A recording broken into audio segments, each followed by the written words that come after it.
नमस्कार दोस्तों, विजय एकेडमी के ऑनलाइन यूट्यूब चैनल पर आप सबका स्वागत है।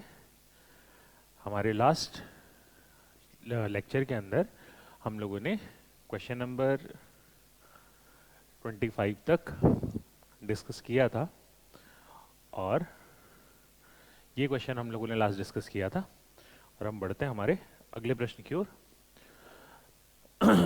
अब अगला जो हमारा प्रश्न है दोस्तों वो आता है, क्वेश्चन देखिएगा, who among the following was the vice president of interim government form by Congress in 1946। निम्न में से 1946 में भारतीय राष्ट्रीय कांग्रेस द्वारा गठित अंतरिम सरकार के उपाध्यक्ष कौन थे। अच्छा दोस्तों, पहली बात, ये वाइस प्रेसिडेंट टर्म आती है अगर, तो आपको इसमें परेशान होने की आवश्यकता नहीं है। क्यों नहीं है? क्योंकि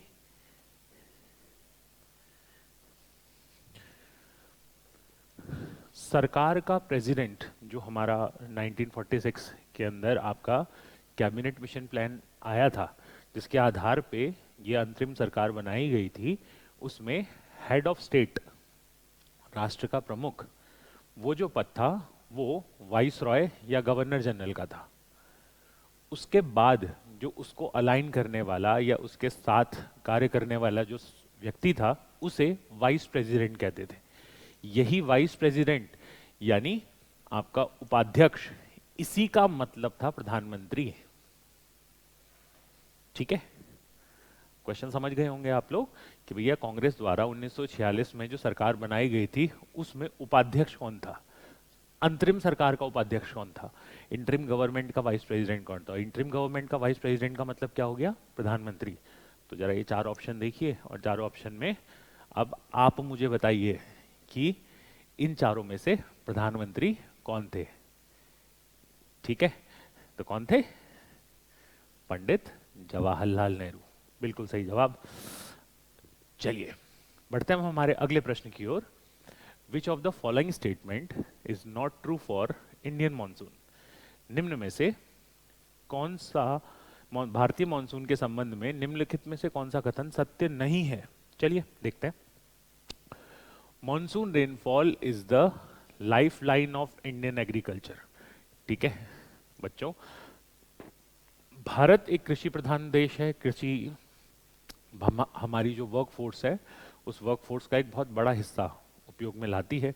कई लोगों की आजीविका हमारी कृषि से चलती है और हमारे देश में जो कृषि है वो मॉनसून पवनों पे बहुत ज़्यादा निर्भर करती है।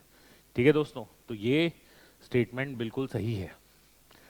Monsoon rainfall is not affected by the relief feature of the country.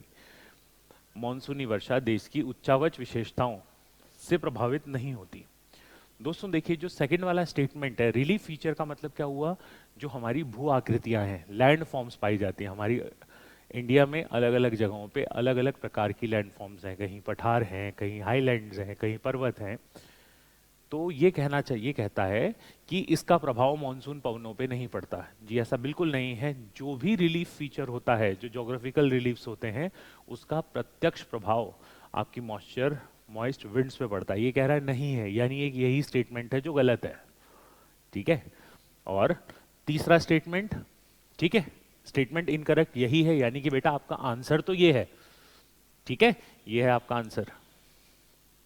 ठीक है, Himalayas plays important role in monsoon rainfall. हिमालय हमारी मानसून वृष्टि में बहुत महत्वपूर्ण भूमिका निभाते हैं। जी बिल्कुल निभाते हैं, क्वेश्चन बिल्कुल सही है। Monsoon rainfall is affected by jet stream, ये उत्तर भी बिल्कुल सही है। तो बच्चों ये सही है, ये सही है और ये सही है। तो ये तीनों की तीनों चीजें जो है वो बिल्कुल सही है, यानी इनकरेक्ट स्टेटमेंट हो गया हमारा सेकंड, यानी आंसर हो गया सेकंड। चलिए बढ़ते हैं हमारे अगले प्रश्न की ओर और अगला प्रश्न आता है, Who among the following is the author of book on a writing a memoir of craft? Okay, ये दोस्तों एक तथ्यात्मक प्रश्न है जिसका उत्तर है स्टीवन किंग्स। वर्ष 2000 में इन्होंने इस बुक को प्रकाशित किया था। ये बेसिकली स्टीवन किंग की ऑटोबायोग्राफी है और इसमें इन्होंने जो लेखक हैं, जो लेख लिखने को या जो राइटिंग को अपना करियर बनाना चाहते हैं, उन करियर्स, उन एस्पायरिंग लेखकों को इन्होंने अपनी लेखनी से संबंधित, जब इन्होंने लिखना शुरू किया था तो क्या क्या समस्याएं आई, क्या क्या प्रॉब्लम्स होती हैं, क्या करना चाहिए क्या नहीं करना चाहिए, इसके बारे में ये पुस्तक है। ठीक है, तो इसके जो ऑथर हैं वो कौन है? Steven king. ठीक है, इसका दोस्तों वर्ष 2020 में इसका आपका एक एडिशन, जुबली एडिशन रिलीज हुआ था। चलिए दोस्तों, बढ़ते हैं हम हमारे अगले प्रश्न की ओर। During the British rule in India, which of the following governor general devise the doctrine of lapse, a policy of annexation? भारत में ब्रिटिश शासन के दौरान निम्न में से किस गवर्नर जनरल ने विलय की नीति, डॉक्ट्राइन ऑफ लैप्स, तैयार की थी? अच्छा दोस्तों, व्यवगत का सिद्धांत, डॉक्ट्राइन ऑफ लैप्स, ये एक ऐसा प्रश्न है जो अलग अलग एग्जाम्स में बार बार पूछा जाता है। और डॉक्ट्राइन ऑफ लैप्स के लिए कुख्यात व्यक्ति, ठीक है, कौन है? लॉर्ड डलहौजी हैं। ठीक है, लॉर्ड डलहौजी द्वारा ही डॉक्ट्राइन ऑफ लैप्स हो गया, डॉक्ट्राइन ऑफ गुड गवर्नेंस हो गया, ये दोनों की दोनों पॉलिसीज लाई गई थी। ठीक है दोस्तों, चलिए फटाफट से कमेंट बॉक्स में लिख के बताइए, इस व्यवगत के सिद्धांत के अंतर्गत यानी डॉक्ट्राइन ऑफ लैप्स के अंतर्गत सबसे पहला भारतीय राष्ट्र कौन सा था? सबसे फर्स्ट स्टेट कौन सा था जिसका एनेक्सेशन किया गया था, और वो एनेक्सेशन किस वर्ष में किया गया था? चलिए दोस्तों, बढ़ते हैं हम हमारे अगले प्रश्न की ओर, और अगला प्रश्न आता है आपके पास। Asad Ali Khan was known for playing which of the following Indian instruments? Asad Ali Khan को निम्न में से किस इंस्ट्रूमेंट को या किस वाद्य यंत्र को बजाने के लिए जाना जाता है? तो दोस्तों इसका उत्तर है रुद्रवीणा। ठीक है, रुद्रवीणा वीणा का ही एक रूप है, और इसे, इसमें जो गूंज होता है यानी अनुरणन होता है वो ज्यादा होता है, क्योंकि इसमें दोनों साइड में जो पॉट लाइक स्ट्रक्चर होते हैं, मटके होते हैं, उनका आकार अधिक होता है, उनका साइज बड़ा होता है। ठीक है, तो रुद्र वीणा जो है इसे बनाया जाता है, इंडियन क्लासिकल म्यूजिक जो है वो इसमें बजाया जाता है, रुद्र वीणा में बजाया जाता है। और श्री असद अली खान इसके एक बहुत महत्वपूर्ण प्रोपोनेंट हैं। बढ़ते हैं हम हमारे अगले प्रश्न की ओर। What amount of seed capital is provided as support to self-help group under Pradhan Mantri Formalization of Micro Food Processing Enterprises Scheme? प्रधानमंत्री सूक्ष्म खाद्य प्रसंस्करण उद्योग उन्नयन योजना के अंतर्गत एक स्वयं सहायता समूह को सहायता के रूप में सीड कैपिटल के रूप में कितनी राशि प्रदान की जाती है? तो दोस्तों ये 40,000 रुपए की राशि प्रदान की जाती है। सीड कैपिटल का मतलब क्या होता है? Beginning of new work. किसी नवीन कार्य को करने के लिए आपका जो कैपिटल आवश्यक होती है, जो पूंजी लगाई जाती है कि लो भैया ये इतना हम तुम्हें इनिशियल अमाउंट दे रहे हैं, इससे तुम अपना ये काम करना शुरू करो, तो यही जो आपका कैपिटल होती है दोस्तों, मेरे प्यारे बच्चों, ये कहलाती है सीड कैपिटल। ठीक है, चलिए बढ़ते हैं हम हमारे अगले प्रश्न की ओर, और अगला प्रश्न आता है आपके पास। Which of the following states is Bonalu festival celebrated? बहुत बढ़िया, निम्न में से किस राज्य में बोनालू महोत्सव मनाया जाता है? चलो बोनालू समझते हैं। अच्छा, सबसे पहले तो ये बोनालू का मतलब क्या होता है? ये बोनालू क्या चीज है? देखो दोस्तों, जो बोनालू है ये असल में क्या होता है? बोनालू टर्म इस्तेमाल की जाती है फूड ऑफरिंग के लिए। ठीक है, जो भोजन, जो भोग हम अपने इष्ट देव को लगाते हैं उसे बोनालू कहा जाता है। बोनालू फेस्टिवल, इसे शुरू करने के पीछे एक छोटी सी गाथा है जिसको हम समझते हैं। देखिए दोस्तों क्या हुआ था 1813 में, 1813 में, 1813 में हैदराबाद और सिकंदराबाद से जो आर्मीज थी, जो सेना की टुकड़ियां थी, उन सेना की टुकड़ियों को आपका उज्जैन भेजा गया था। ठीक है। अब गाथाओं के अनुसार क्या होता है, इन दोनों जगहों पे प्लेग आउटब्रेक होता है, प्लेग फैलता है। तो जो सैनिक आपके उज्जैन में थे, तो उज्जैन जो है दोस्तों वो महाकालेश्वर का टेम्पल है, तो वहां पे इन्होंने गॉडेस काली की, काली माता जी की पूजा की, अर्चना की।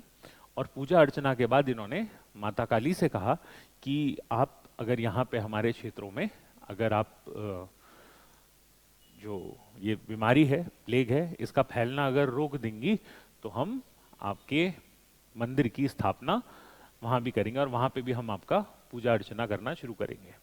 तो by the god grace of goddess Kali हुआ ये कि उस स्थान पे ये जो प्लेग फैलना था वो रुक गया। और जब ऐसा होता है तो वो जो टुकड़ियां जब वापस आती हैं, तो वापस आने के बाद ये हैदराबाद सिकंदराबाद के अंदर माता काली की प्रतिमा स्थापित करके वहां पे फिर ये पूजन शुरू किया जाता है। ठीक है। तो इसी पूजन के अंतर्गत आपका चावल, ठीक है, अलग अलग चीज़ें उसके अंदर, अलग अलग चावल हो गया, गुड़ हो गया, घी हो गया, ये सब मिला के आपका एक भोग बनाया जाता है। और उस भोग को महिलाएं अपने सर पे रख के गॉडेस काली को ऑफर करने जाती हैं। तो इसी फेस्टिवल को पुनालू फेस्टिवल कहा जाता है। ठीक है। तो ये हैदराबाद सिकंदराबाद, ठीक है, यहाँ से ये शुरू हुआ। ये कहाँ है? तेलंगाना में। तो ये फेस्टिवल कहाँ मनाया जाता है? तेलंगाना में मनाया जाता है। चलिए दोस्तों बढ़ते हैं हम हमारे अगले प्रश्न की ओर। और अगला प्रश्न आता है आपके पास, what is the name of comprehensive household survey providing labour force statistics of India which was first conducted in 1955? चलिए,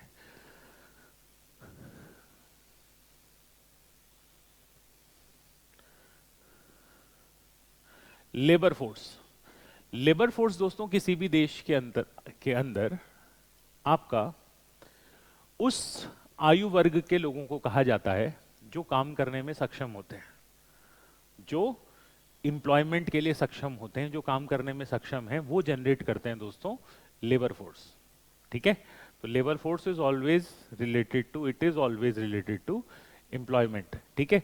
और इन चारों में, ठीक, यहाँ पे ये जो आपका सर्वे किया गया था, कॉम्प्रिहेंसिव सर्वे किया गया था, इसका मूल उद्देश्य ये था कि भाई कितने लोग हमारी जो वर्क फोर्स हैं उसमें एम्प्लॉयड हैं और कितने लोग ऐसे हैं जो अनएम्प्लॉयड हैं।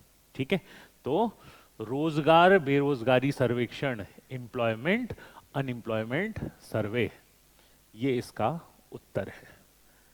ठीक है दोस्तों। तो चलिए बढ़ते हैं हम हमारे अगले प्रश्न की ओर। और अगला प्रश्न आता है आपके पास, which wind blow across Asian continent at latitudes north of Himalaya रफली पैरेलल टू द हाईलैंड्स? ठीक है। ये बहुत ही सिंपल इसका उत्तर है दोस्तों, जेट स्ट्रीम। ठीक है। ये जेट धाराएं क्या हैं? ये आपकी जो हमारा शोभ मंडल है, इस शोभ मंडल के ऊपरी सीमा में बहने वाली बहुत ही तीव्र धाराएं हैं जो कि बहुत तेज गति से बहती हैं। ठीक है। और इन विंड्स के प्रभाववश, इनके इन्फ्लुएंस में जो प्लेन्स वगैरह होते हैं वो अपने मार्ग से पथभ्रष्ट होते हैं। ठीक है। प्लेन्स भी डेविएट होते हैं, तो इनको हम जेट स्ट्रीम्स कहते हैं, जेट धाराएं कहते हैं। ठीक है दोस्तों। चलिए बढ़ते हैं हम हमारे अगले प्रश्न की ओर।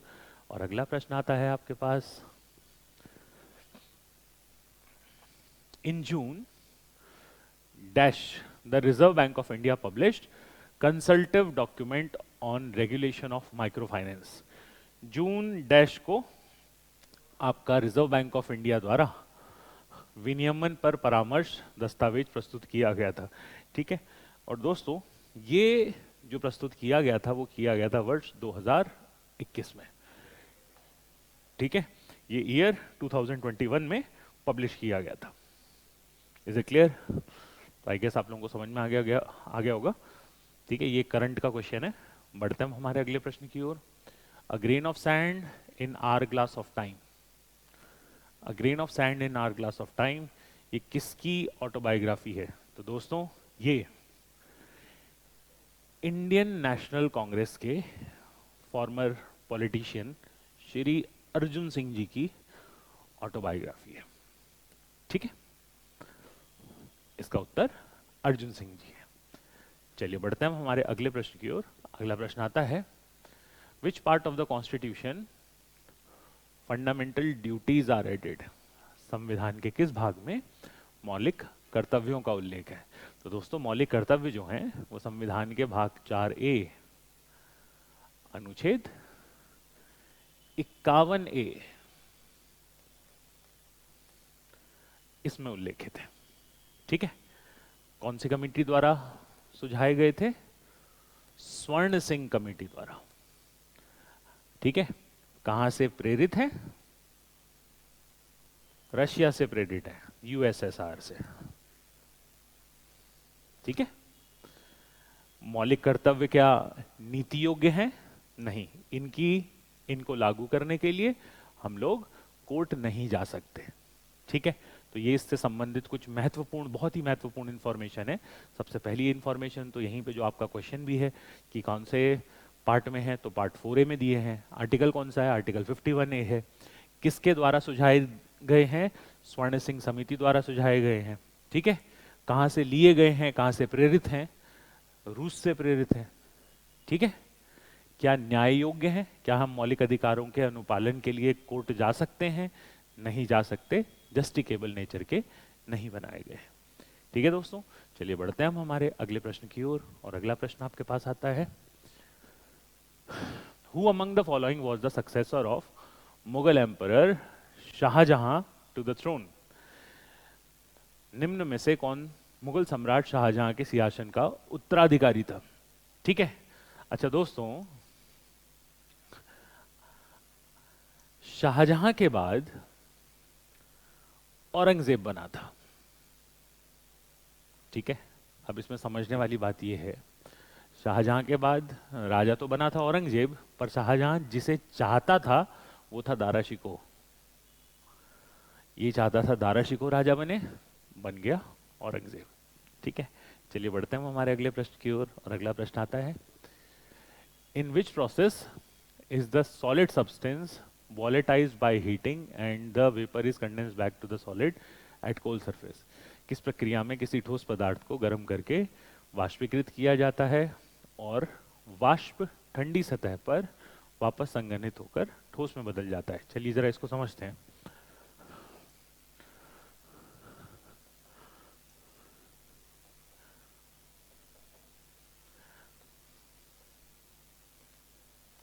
जनरली जब भी हम किसी चीज को हीट अप करते हैं, जब भी हम किसी चीज को गर्म करते हैं, तो गर्म चीज ठंडी होके तरल अवस्था में आती है, सॉलिड लिक्विड स्टेट में आता है। लिक्विड को आप और हीट करोगे तो ये बदलता है गैस। सॉलिड लिक्विड में बदलेगा, लिक्विड गैस में बदलेगा। ठीक है, एक टाइम ऐसा आता है जब आप सॉलिड को, कुछ पदार्थ ऐसे होते हैं जैसे नेप्थलीन बॉल्स, ठीक है, ड्राई आइस, इनके साथ क्या होता है, जैसे ही आप इन्हें हीट अप करोगे, ये हीट अप करने के बाद अगर ये सॉलिड में है तो सॉलिड को हीट अप करते ही ये सीधे गैस में कन्वर्ट हो जाते हैं। और जब आप इनमें संघनन करोगे यानी कंडेंसेशन करोगे तो ये गैस से सीधा सॉलिड बन जाते हैं। ठीक है दोस्तों, इस प्रोसेस को कहा जाता है sublimation.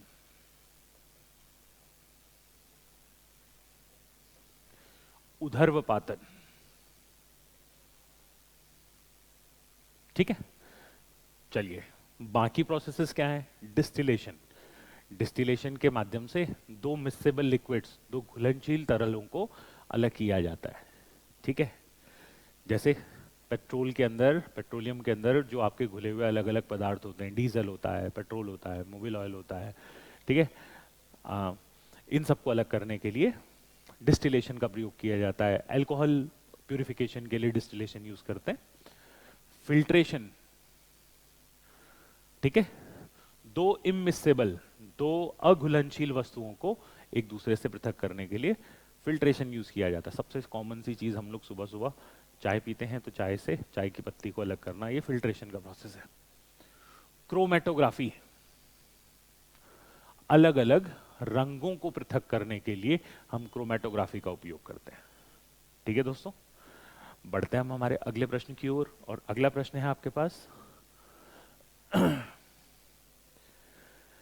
In which of the following cases Supreme Court, while laying out basic structure of the Constitution, held that the democratic character of polity is essential component of basic structure? निम्न में से किस मामले में उच्चतम न्यायालय ने संविधान के आधारभूत संरचना को स्थापित करते हुए कहा था कि राज्य व्यवस्था की लोकतांत्रिक प्रकृति आधारभूत संरचना का अनिवार्य घटक है?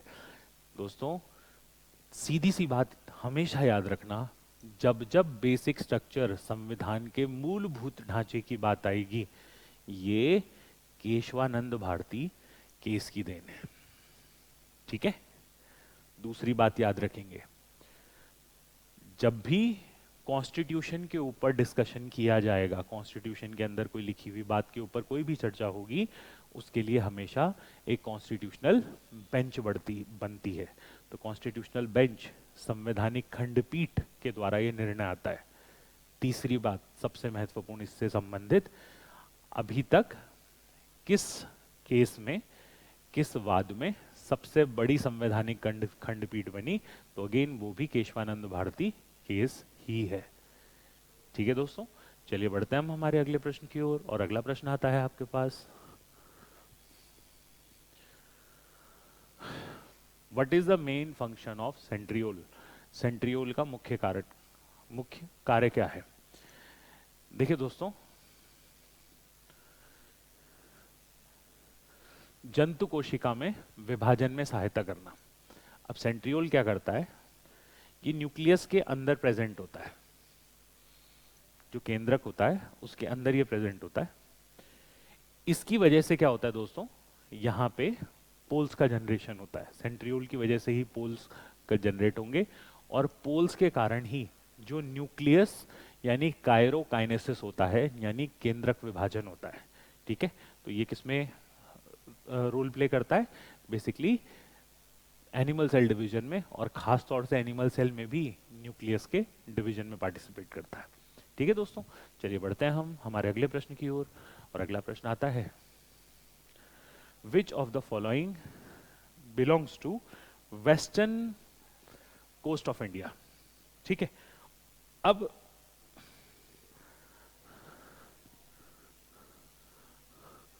कांदला पोर्ट, मुर्मुगांव पोर्ट और कोची पोर्ट।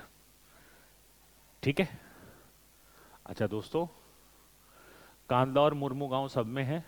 चेन्नई भारत के पूर्व में है, कोलकाता पूर्व में है, हल्दिया ये भी वेस्ट बंगाल में ही है, पूर्व में है। तो आंसर आपका ये हो गया। बढ़ते हैं हम हमारे अगले प्रश्न की ओर। एक तथ्यात्मक प्रश्न हमारे सामने आता है, और ये कहता है कि भैया कबड्डी का जो फील्ड होता है, इसकी डायमेंशन कितनी होती है? ठीक है, अच्छा, कबड्डी का जो फील्ड है दोस्तों, इसकी जो डायमेंशन है ये 13/10 होती है। ये एक फैक्चुअल क्वेश्चन है। ठीक है, और आपको याद रखना है, लास्ट टाइम हम लोगों ने कबड्डी में फर्स्ट, हमारे पिछले लेक्चर के अंदर हमने, पिछले से पिछले जो लेक्चर था उसके अंदर हमने देखा था कि फर्स्ट कबड्डी प्लेयर कौन थे जिनको अर्जुन अवार्ड मिला था। ठीक है, चलिए बढ़ते हैं हम हमारे अगले प्रश्न की ओर। Who among the following Bahmani sultan transferred his capital from Gulbarga to Bidar? किस बहामनी सुल्तान ने अपनी राजधानी गुलबर्ग से बिदर स्थानांतरित की थी? तो गुलबर्ग से बिदर स्थानांतरित की थी दोस्तों, किसने? अहमद शाह ने। ठीक है, तो Ahmad Shah transferred his capital from Gulbarga to Bidar. आई बात समझ में? चलिए बढ़ते हैं हम हमारे अगले प्रश्न की ओर, और अगला प्रश्न है आपके पास, who among the following designed a campaign that came to be known as Rowlatt Satyagraha? ठीक है, निम्न में से किसने एक अभियान की रूपरेखा तैयार की जिसे रॉलेट सत्याग्रह कहा गया? ठीक है, रॉलेट सत्याग्रह वर्ष 1919, कारण रॉलेट एक्ट और शुरू करने वाले महात्मा गांधी। ठीक है दोस्तों, रॉलेट एक्ट एक ऐसा एक्ट है जिस एक्ट के अंतर्गत कोई भी व्यक्ति, किसी भी व्यक्ति को अगर वो क्रांतिकारी गतिविधियों में लिप्त होने की संभावना भी है, ठीक है, या हो सकता है, या कुछ भी ऐसा जो ब्रिटिश क्राउन के लिए थ्रेट है, ऐसे व्यक्ति को बिना किसी मुकदमे के सीधे 2 साल के लिए जेल करने का प्रावधान किया गया था। इसे काला कानून, ब्लैक लॉ कहा गया और इसी को के विरोध में गांधी जी द्वारा एंटी रॉलेट सत्याग्रह की शुरुआत की गई थी। चलिए बढ़ते हैं हम हमारे अगले प्रश्न की ओर, और अगला प्रश्न है, which compound structure includes saturated short chain fatty acids with 4 carbon molecules commonly found in esterified form in animal fats and plant fats? दोस्तों ये होता है ब्यूटायरिक एसिड।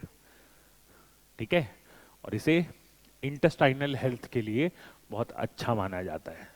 ठीक है, तो इंटेस्टाइनल हेल्थ के लिए बहुत अच्छा माना जाता है ब्यूटायरिक एसिड, इसे याद रखिएगा। बढ़ते हैं हम हमारे अगले प्रश्न की ओर। In which year ministry of health and family welfare of India launch weekly iron and folic acid supplementation programme to meet the challenges of high prevalence and incidence of anaemia among the adolescent girls and boys? भारत के स्वास्थ्य और परिवार कल्याण मंत्रालय ने किशोर लड़कियों और लड़कों में रक्ताल्पता के प्रसार की घटनाओं की चुनौती से निपटने के लिए साप्ताहिक आयरन और फॉलिक एसिड कार्यक्रम किस वर्ष में शुरू किया? ठीक है दोस्तों, तो ये शुरू किया था वर्ष 2012 में। ठीक है, इसके अंदर क्या होता है बच्चों, जो छोटे बच्चे होते हैं उनको आयरन और फॉलिक एसिड की टैबलेट्स प्रोवाइड की जाती हैं, और उस आयरन और फॉलिक एसिड की टैबलेट्स को कंज्यूम करके एनीमिया से मुक्ति पाई जाती है। एनीमिया क्या होता है? एक ऐसी स्थिति जिसमें व्यक्ति के शरीर के अंदर लाल रक्त कणिकाएं यानी आरबीसी का काउंट बहुत कम हो जाता है और हीमोग्लोबिन गिर जाता है, क्योंकि आरबीसी में ही हीमोग्लोबिन पाया जाता है, तो हीमोग्लोबिन कम हो जाता है। ठीक है, बढ़ते हुए बच्चों में अधिक रक्त की आवश्यकता होती है। ठीक है, क्योंकि शरीर बढ़ रहा है, शरीर को ज्यादा मात्रा में पोषक पदार्थ चाहिए, और अगर हीमोग्लोबिन ही नहीं होगा तो शरीर की का जो विकास है वो अच्छे ढंग से नहीं हो पाएगा।